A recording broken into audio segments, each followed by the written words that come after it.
if you live as President Emeritus, as it were, you know, there's still some kind of gravitas to your name. You walk into a room and everybody says, former FIFA President Sepp Blatter, everybody stands up and applaud. But if they walk into a room now and say that disgraced former FIFA president, nobody stands up and claps. If he gets back into football, it might not be that bad. But I do agree with Tunde that he is tainted. Yeah. Even if he comes back, of course, he's not going to have a role to play in February. But, you know, if this judgment came and he got all his hands cut, but, you know, he's still in a position where, it could, I mean, I thought it was going to be, they were going to come down hard. You know, I feel there's still going to be a lot of drama in this, in the months to come. But what we can agree on here is that both guys will not have a role to play. But with for instance, with the support that Platini is still receiving from UEFA, it shows it's not just going to go down. It's not going to go down. And Blatter himself too, well, might not get his wish to anoint his successor.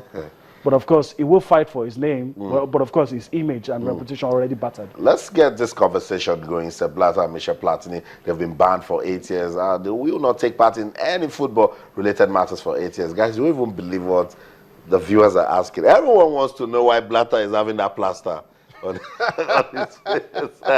Oh my goodness, football fans are ridiculous. I don't know why. I don't know. Come on, guys, there are better things to try to find. He had an operation recently. Someone said he came to the venue from his kickboxing class.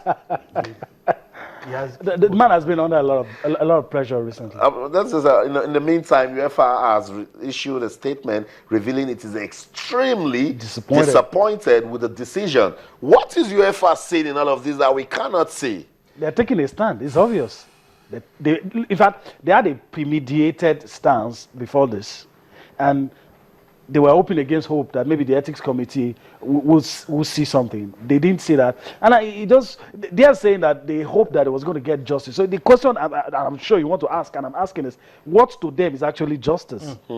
I mean, what are they seeing that the guys in the ethics committee are not seeing? And they said they support his right, you know, as further on to go and clear his name. Yeah, they want that opportunity. A man has nothing worth more of note than his own name. That's right. Well, in Africa here, we always say that a good name is the biggest legacy that you can leave to your children. So I think they're right to clear their names. But the truth must be told that, you know, UEFA is the single most powerful bloc in FIFA. They feel it is their right to be able to dictate the world affairs as regards football. They also have a major interest in seeing a European emerge as the next FIFA president. They had a major horse in this race, which was Michel Platini, and the fact that that horse wouldn't even be in the race also leaves them in the lurch as well. I still think that Gianni Infantino, who was a last-minute entry to this race, was like a stooge, was like keeping the seat warm for even promised to step down for Platini. If Platini shows up today and is cleared, trust me, Infantino will step down. Infantino will step down. But as it were, UEFA are extremely unhappy because the powers that be in that bloc are unhappy that you know, their man will not get a chance at the FIFA presidency. And it's also instructive to know that a lot of the members of the FIFA Ethics Committee were Europeans, also from the same UEFA bloc. So I'm wondering, like Yemi said, what is their own concept of justice? That's right. Unless they are telling us these men, who include former judges, former legal practitioners, and semi-legal practitioners, are bereft of ideas. They don't know what they're doing. Unless you can prove conflict of interest, and I don't see that. You just pointed out that most of them are Europeans. So I mean, what you can't establish bias. Most likely because that ethics committee actually wants the world to believe what they are doing. At the same time, it's about time to also look into the ethics committee. The conspiracy theory is that the powers outside of FIFA want this tsunami to consume some certain people, and we go to any length. Talking about America? It's a conspiracy theory anyway. Jack Warner has called the US. Then do not forget the role of police, major FIFA sponsors as well. Yeah, putting pressure. Who have also insisted that FIFA must be cleaned up. I'm sure they're probably giving just also protect their brand name. A list of people that if you want us to continue. Yeah, these people bring hundreds of millions of dollars annually to support FIFA's programs, especially the FIFA World Cup. So imagine if these people pull the plug on that conduit pipe of funds. That is going to be a massive loss for FIFA. So there's also, you know, issues relating to the fact that it might fracture FIFA. That's right. That some people might even set up a rival footballing body. Exactly. You know, so everybody is trying Don't be to shocked. do. That might even be in the books right Yeah, now. I mean, look at boxing.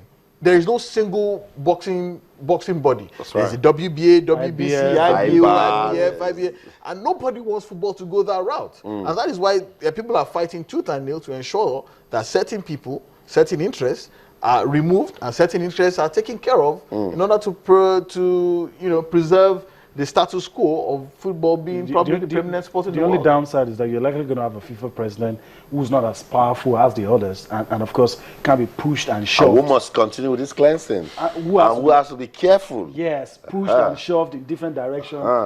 That's the only worry for me. As much as I love the cleanup, I also want a FIFA president that's strong. I also want a FIFA, not necessarily dominant, but someone who can be pushed around. I mean, when you hear Sepp Blatter say that he's been turned to punching bag, a lot of people will say he had it coming.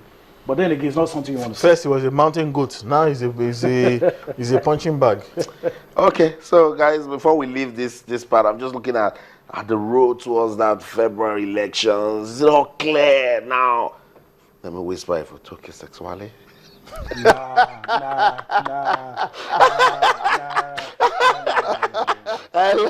Why are you laughing? I whispered it. You never know. The man with the sexiest name in world football. Yeah. Tokyo Sexually. Sexually. Nah. I don't- Really, if It you won't ask, happen. Yeah, I mean, you stay that long to think about a South African brother. no, it's look, no. Reality is staring me in the face. Yeah. I'd love to see an African. I would love it. I would any day. With We've good- had an African UN Secretary General. Yes, Kofi We've had Annan. the head of Commonwealth Secretary General who was also African as well. We can have a FIFA president. We have an acting FIFA president. Yeah. maybe not now. Maybe in the years to come. If you ask me, among the contenders, it's going to be between Prince Ali, the Asian Football Confederation president. I forgot his name. Sheikh. I forgot his name now, and Gianni Infantino. Jerome Champagne. No. Not in reckoning. I think in that, if it comes down to that, UEFA will do everything to back Infantino. I think he's their candidate because he's European. He's been in the system. He's generally well liked by a lot of the people in FIFA and UEFA as well. They will do everything to canvass. It should console us that Africa will be a deciding factor. Yes. Whoever we give our 54 votes to, it's going to be crucial.